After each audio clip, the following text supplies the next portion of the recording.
ପରବର୍ତ୍ତୀ ପର୍ଯ୍ୟାୟରେ ଯଦି ସେ ପାପ କରୁଛି ତ ତା ପାଇଁ ଆଉଥରେ ପୁଣି ତା ରାଜସ୍ୱ ସ୍ୱରୂପ ଦୁଃଖ ପାଉଛି।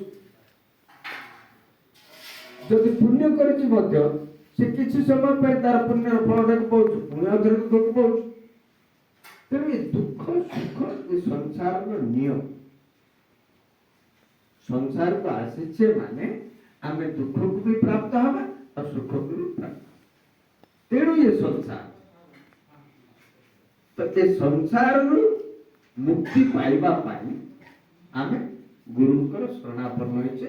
ଏ ସଂସାର ଯୋଉ ଭବବନ୍ଧନ ଅଛି, ଏ ଭବବନ୍ଧନରୁ ମୁକ୍ତ ହେବା ପାଇଁ ଆମେ ଗୁରୁଙ୍କର ଶରଣାପନ୍ନ ହୋଇଛେ। ଆଚ୍ଛା, କିଏ ମୁକ୍ତ ହୋଇଛେ ସଂସାର? କେହି ବାବାଜୀ ମାନେ ଆମେ ଯୋଉ ଭାବୁଛୁ ଆମେ କଣ ମୁକ୍ତ ହେଇଛୁ? ଆପଣ ମାନେ ଛୋଟିଆ ପରିବାର ନେଇକି ଅଛନ୍ତି, ଆମେ ବିରାଟ ପରିବାରକୁ ଆମର ବୋଲି କହୁଛୁ ନାଇଁ? ସତ କେମିତି? ତାହେଲେ ଆମେ ମୁକ୍ତ ହେବୁ? ଆମେ ଛୋଟିଆ ସଂସାର ବିରାଟ ସଂସାର ଭିତରକୁ ଆସିବୁ। କିନ୍ତୁ ଆମେ ବିରାଟ ସଂସାର ଭିତରେ ଥିଲେ ମଧ୍ୟ ଯୋଉଭଳି ପଦ୍ମପତ୍ର ପଦ୍ମ ଫୁଲଟିଏ ପାଣି ଭିତରେ ଥାଉଛି, କିନ୍ତୁ ପାଣି ତା ଦେହରେ ଲାଗୁଛି କି? ଠିକ ସେଇଭଳି ଏ ବାବାଜୀ ମାନେ ସଂସାର ଭିତରେ ଥିଲେ ମଧ୍ୟ ସଂସାର ବାହାରେ। ଆପଣ ମାନଙ୍କୁ ସଂସାର ଭିତରେ ଥିଲା ଭଳି ଲାଗୁଛନ୍ତି। ସେମାନେ ଗପ କରୁଛନ୍ତି, ସେମାନେ ବି ହସଖୁସି କରୁଛନ୍ତି, ସେମାନେ ମଜାକ କରୁଛନ୍ତି, କଥା ହଉଛନ୍ତି, ସବୁ କରୁଛନ୍ତି। କିନ୍ତୁ ଏ ସବୁ କରୁଥିଲେ ମଧ୍ୟ ସେମାନେ କିଛି କରୁନାହାନ୍ତି। ଏଇଟା କେମିତି କଥା? ତ ତାକୁ ଜାଣିବା ପାଇଁ ଆମେ ଗୁରୁ ଆଶ୍ରିତ ହଉଛୁ। ଗୁରୁ ଆଶ୍ରିତ କାହିଁକି ହଉଛି? ତ ଗୁରୁ ଆଶ୍ରିତ ହେଲା ପରେ ଆମେ କଣ, ଗୁରୁ ଆମକୁ ଶିକ୍ଷା ଦେଲେ ନା ପ୍ରଥମେ ଉପାସନା କର, ପ୍ରଥମେ କର୍ମ କର। କଣ କର୍ମ କରିବ? ଆମର ବେଦରେ ଭଗବାନ ଆମକୁ ଗୁରୁ ରୂପରେ, ବେଦ ରୂପରେ ଆମକୁ ଯୋଉ ଜ୍ଞାନ ଦେଇଛନ୍ତି, ସେ ଜ୍ଞାନରେ ଆମକୁ ତିନୋଟି ଧାରା ବତେଇଛନ୍ତି। କଣ ନା? ଗୋଟେ ହେଲା କର୍ମ ମାର୍ଗ, ଗୋଟେ ହେଲା ଉପାସନା ମାର୍ଗ, ଆଉ ଗୋଟେ ହେଲା ଜ୍ଞାନ ମାର୍ଗ। ତ ଗୁରୁଦେବ ଆମକୁ ତିନୋଟି ଯାକ ମାର୍ଗରେ ଚାଲିବା ପାଇଁ ଉପଦେଶ କରିଛନ୍ତି। କାରଣ ଏଇ ଯୋଉ କର୍ମ ମାର୍ଗ ଆଉ ଉପାସନା ମାର୍ଗ, ଏ ଦୁଇଟାକର ଗଲେ, ଏ ଦୁଇଟାକରେ ଯେତେବେଳେ ଆମେ ପାଦ ଦେଇକିରି ଆଗକୁ ବଢୁଛେ, ସେତେବେଳେ ଆମ ଭିତରେ ଥିବା ମହିଳା ଗୁଡାକ ସବୁ ନଷ୍ଟ କରୁଛି। ଶାରୀରିକ ମାନେ ମଳ ଦୋଷ, ବିକ୍ଷେପ ଦୋଷ ଓ ଆବରଣ ଦୋଷ, ଏଭଳି ତିନୋଟି ଦୋଷ କାରଣରୁ ଆମ ଭିତରେ ଆମେ ଜ୍ଞାନକୁ ପ୍ରାପ୍ତ କରିପାରୁନେ, ଜାଣିପାରୁନେ ବାସ୍ତବ ଜ୍ଞାନଟା। ଆମେ ସମସ୍ତେ ଜ୍ଞାନ ସ୍ୱରୂପ ଅଛେ। କାହିଁକି? ଆମ ସମସ୍ତଙ୍କ ଭିତରେ ସେ ଆତ୍ମତତ୍ଵ, ଚେତନ ତତ୍ଵ ସମସ୍ତଙ୍କ ଭିତରେ ଅଛି। ଥିଲେ ମଧ୍ୟ ସେ ଚେତନ ତତ୍ଵରେ ମହିଳା, ସେ ଯୋଉ ଆବରଣ କାରଣରୁ ଗୋଟେ ଢାଙ୍କୁଣି ପଡିଯାଇଛି, ଯୋଉଟାରେ କି ଆମ ସ୍ୱରୂପକୁ ଆମେ ନିଜେ ଦେଖିପାରୁ। ଠିକ ଯୋଉଭଳି ଗୋଟେ ଦର୍ପଣ ଥୁଆ ହେଇଛି, ଦର୍ପଣରେ ଗୋଟେ କନା ପଡିଛି, କୋଉ କାଳୁ ପଡିକିରି ଅଛି, ସେ କନା ତା ଆଗରେ ପଡିଛି, ସେ ଭିତରେ ବି ଧୂଳି ପଡି ପଡି ସବୁ ମଇଳା ଢାଙ୍କିକି ରହିଛି। ତ ଜଣକୁ କୁହାଗଲା, ଆରେ ବାପା ତୋ ରୂପକୁ ତୁ ଦେଖିଛୁ? ନା ପ୍ରଭୁ କେମିତି ଦେଖିଛୁ?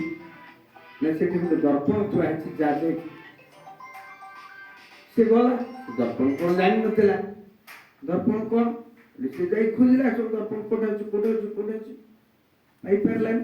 କଣ ସେ ଦର୍ପଣ? ସେ ତ ଦର୍ପଣ ନାଁଟା ନୁହେଁ କି ଶୁଣୁଛି, ଦର୍ପଣ କଣ ଜାଣିନି।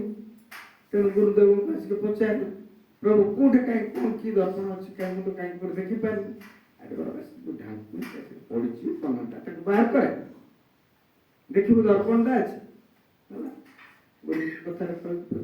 ଢାଙ୍କୁଣିଟା ବାହାର କଲା, ତାପରେ ଦେଖିଲା ତଥାପି ଢାଙ୍କୁଣି ତ ଅସଫା ଅଛି, ଯୋଉ ଝାପସା ରୂପଟା କଣ ଏମିତି ବିକୃତ ଦେଖାଯାଉଛି, ଏମିତି କଣ ଗନ୍ଧିଆ ଗନ୍ଧିଆ ଦେଖାଯାଉଛି। ପ୍ରଭୁ ମୋ ରୂପଟା କଣ ପ୍ରକୃତରେ ଏମିତି? ମୁଁ ଯାହା ଦର୍ପଣରେ ଦେଖିଲି? ନାଇଁ ନାଇଁ, ତୋ ରୂପଟା ବହୁତ ସୁନ୍ଦର, ତୁ ଭୁଲ ଦେଖିଛୁ। କେମିତି ପ୍ରଭୁ? ଆପଣ ତ କହିଲେ ଦର୍ପଣରେ, ମୁଁ ଯାଇକି ଦେଖିଲି, ଆଉ ଭୁଲ କେମିତି ଦେଖି? ନା ନାଇଁ ରେ ବ୍ରହ୍ମ ଚତୁର୍ଥୀ ମଇଳା ଲାଗିଛି ତାକୁ ସଫା କରେ, ତାପରେ ଯାଇ ତା ସ୍ୱରୂପକୁ ଦେଖିପାରେ। ଠିକ୍ ସେଇଭଳି ଆମ ଭିତରେ ସବୁ ବିଭିନ୍ନ ପ୍ରକାର ଦୋଷ ଅଛି। ତ ମଳ ଦୋଷ, ବିକ୍ଷେପ ଦୋଷ, ଆବରଣ ଦୋଷ ତିନୋଟି ଅଛି। ଆମର ଏଇ ଯୋଉ ଖାଦ୍ୟ ପେୟ ଇତ୍ୟାଦି କାରଣ ଆମ ଭିତରେ ମଳ ଦୋଷ ହଉଛି। ଏ ଶରୀର ମଳରେ ତିଆରି ହେଇଛି ନା, ଏ ଶରୀରଟା କୋଉଠୁ ଆସିଛି? ଆମେ ଯାହାକୁ ଅତି ଘୃଣା କରୁଛୁ, ଅତି ଘୃଣା କରୁଛୁ। ମା ମାନେ ଯେତେବେଳେ ମାସିକ ଧର୍ମ ହଉଛି ତାକୁ ଆମେ ମାନେ ବାଛନ୍ଦ କଲା ଭଳି ତାକୁ ରଖୁଛୁ, ଅତି ଘୃଣ୍ୟ ଭାବରେ ତାକୁ ବ୍ୟବହାର କରୁଛୁ। ସେ ସବୁ କିନ୍ତୁ ସେଇ ମାସିକ ଧର୍ମର ଜାତ ହେଇଥିବା ଏ ଶରୀର ସିଏ ଯେତେବେଳେ ପଦାକୁ ପଳେଇ ଆସୁଛି, କିଳେ ଆଗରେ ଆମେ ତାକୁ ଗେଲ କରି ଯାଉଛୁ। ଚିନ୍ତା କଲେ ତ ଏ ଶରୀରଟା ବାସ୍ତବରେ କଣ? ଭଲ ଭାବେ ଚିନ୍ତା କର। ଏ ତୁଚ୍ଛ ଶରୀରଟା ପାଇଁ ଗୋଟେ ମହିଳାର ଗୋଟେ ପିଣ୍ଡ, ଯୋଉଟାକୁ ଆମେ ଏତେ ଆଦର କରୁଛେ, ଏତେ ଯତ୍ନ କରୁଛେ, କିନ୍ତୁ ତାର ବାସ୍ତବତାକୁ ଆମେ ବୁଝୁନି। ତା ପାଇଁ ଶରୀରଟା ପାଇଁ ଏ ଯେତେ ଦେଖୁଛେ ଏ ସବୁ ଶରୀରକୁ କିଛି ପୋଷଣ ଦେବା ପାଇଁ ଆମେ ପାପ ବି କରି ପକଉଛେ। ସାଧାରଣ ଆନନ୍ଦ ପାଇଁ ବହୁତ ଭୁଲ କରି ପକଉଛେ, କିନ୍ତୁ ବାସ୍ତବ ଜିନିଷକୁ ଆମେ ଜାଣିପାରୁ। ଗୁରୁଜୀ ଆମକୁ କୋଉ ତତ୍ଵରେ କୋଉ ଭଳି ଭାବେ ତିଆରି କରିବା ପାଇଁ ଚାହୁଁଛନ୍ତି ତାକୁ ବୁଝୁନି। ହଁ ଆସୁଛେ, ପ୍ରାର୍ଥନା କରୁଛେ, କିନ୍ତୁ ଜ୍ଞାନକୁ ଜାଣିବା ପାଇଁ ଇଚ୍ଛା କରୁ।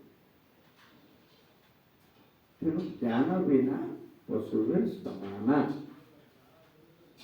ଖାନା ପିନା ଦେନା ନେନା ବେଟା ବେଟି पैदा करना, এটা তো ସାଧାରଣ ପଶୁ ମଧ୍ୟ କରୁଛି ନା। ପଶୁ ପକ୍ଷୀ ମାନେ କରୁଛନ୍ତି କି ନାଇଁ ଆଜ୍ଞା? କିନ୍ତୁ ମନୁଷ୍ୟ ଅଧିକା କଣ କରୁଛି? ତ ମନୁଷ୍ୟକୁ ଜ୍ଞାନ ପାଇଁ ହିଁ ଈଶ୍ୱର ତିଆରି କରୁଛି। ମନୁଷ୍ୟ ଦିବ୍ୟ ଜ୍ଞାନ ଦେଖି ସନ୍ତୋଷ ଭଗବାନ।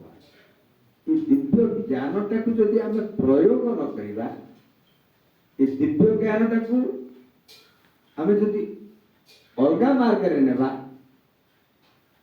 ସ୍ୱାର୍ଥ ମାର୍ଗରେ ନେବା, ତାହେଲେ ଆମେ ଆଉ କଣ ସାଧାରଣ ପଶୁ ପକ୍ଷୀଙ୍କ ଭଳି ବଞ୍ଚିବା କାହିଁ ସାର? ସେଥିପାଇଁ ଜଣେ କି ମହାପୁରୁଷ କହିଥିଲେ ଯେ ନିଜକୁ ମନୁଷ୍ୟ ବୋଲି କରିବା ପୂର୍ବରୁ ପ୍ରଥମେ ସ୍ୱୀକାର କର ଯେ ମୁଁ ପଶୁ ନୁହଁ। ସେମାନେ ସବୁ ଚାରି ଗୋଡିଆ ପଶୁ, ଆମେ ସବୁ